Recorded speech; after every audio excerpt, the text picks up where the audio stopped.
yeah, sheltering a bit from the wind here. What's planned for today is a nice little fartlek of 2 by 4 minutes, 2 by 3 minutes, 2 by 2 minutes, and 2 by 1 minute, all with 1 minute off. So yeah, nicely winding down the paces there. Alright, so that's warm-up done. And shoe choice, well, this is actually quite special today. I'm in the Endorphin Elite by Saucony, and yeah, I very rarely wear this shoe as it's honestly reserved for races for me. I mean, this is probably my favorite super shoe on the market. Well, apart from the Evo 1 maybe, but you can't really say that that one's on the market, as it were. I don't know if you saw my recent video on the Vaporfly 3, but I was kind of complaining a bit about all these super shoes being dumbed down in a way and becoming more stable and yeah, more commercial really. And then Saucony came and made the Endorphin Elite, which is super aggressive and definitely a shoe that does not work for everyone.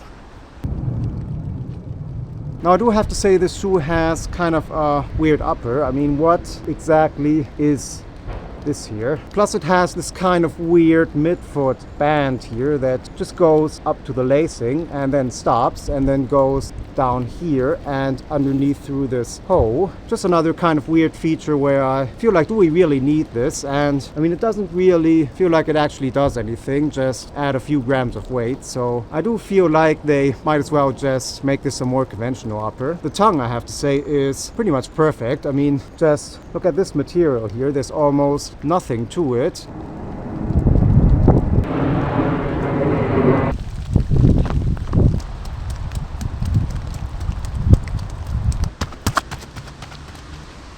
Alright, stride's done. Man, these shoes are awesome. They really prepare you forwards. It's just this rocker they have. It's just so aggressive and so much bounce to this foam. It's just, yeah, just an amazing shoe really. And yeah, I think I want to get the session over with now. So 2 by 4, 2 by 3, 2 by 2, 2 by 1. See you on the other side. Oh man. I don't know what to think about that. Ooh. That was tough, that's for sure. I'm glad I got this done, but I do have to say my legs felt a bit sluggish today.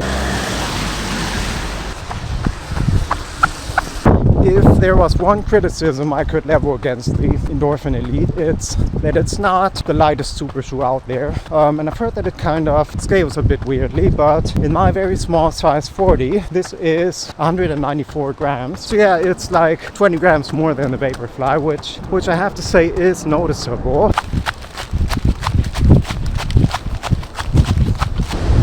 Wow, yeah, it really is looking quite flooded here, I have to say.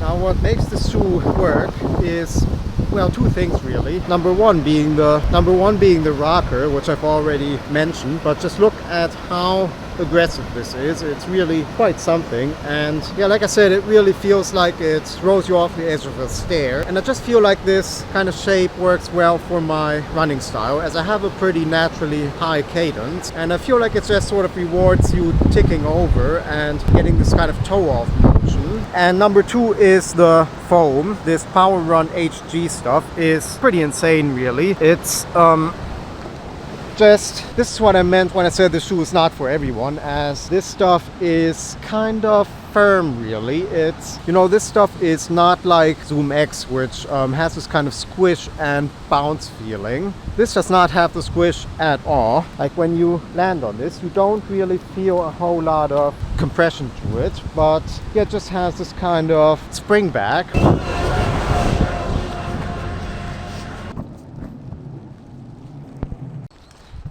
Also, I have to say that this shoe is not very stable underfoot, and it does feel like it favors a forefoot strike. And just look at the profile of this. You can see, standing on one leg here, it's already kind of wobbly. You can see that it's pretty narrow in the heel, plus it has this cutout here, so there's almost nothing in the midfoot really, and pretty aggressive heel bevel as well. So I think if you heel strike, or if you need any kind of stability, then you may be really should go with the Pro 4 instead of the Elite here. I do feel like this is actually a shoe that you need to run a certain pace for to actually make it work. And I mean, I really don't want to sound elitist here, but really do feel like you have to put some force into this foam to actually get something back from it.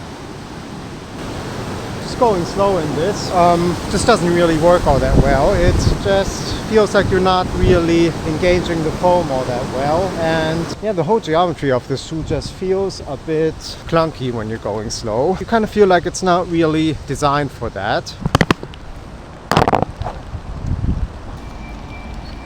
Alright, so that's session done for today, and yeah, all things considered, that was actually pretty good, and yeah, can't really be complaining about that. And yeah, I'm sure you've seen that there's an Endorphin Elite 2 coming out in early 2025. I have to say, I'm kind of a bit nervous and at the same time excited about that one, as well, this shoe has been sent out to a few influencers already, and everyone who's running it says that it's pretty incredible, but also very, very soft, and I don't typically like a very soft shoe. So yeah, I'm excited about the V2, but also a bit uncertain if that's gonna work for me. But yeah, anyway, like and subscribe as always, and see you on the next one.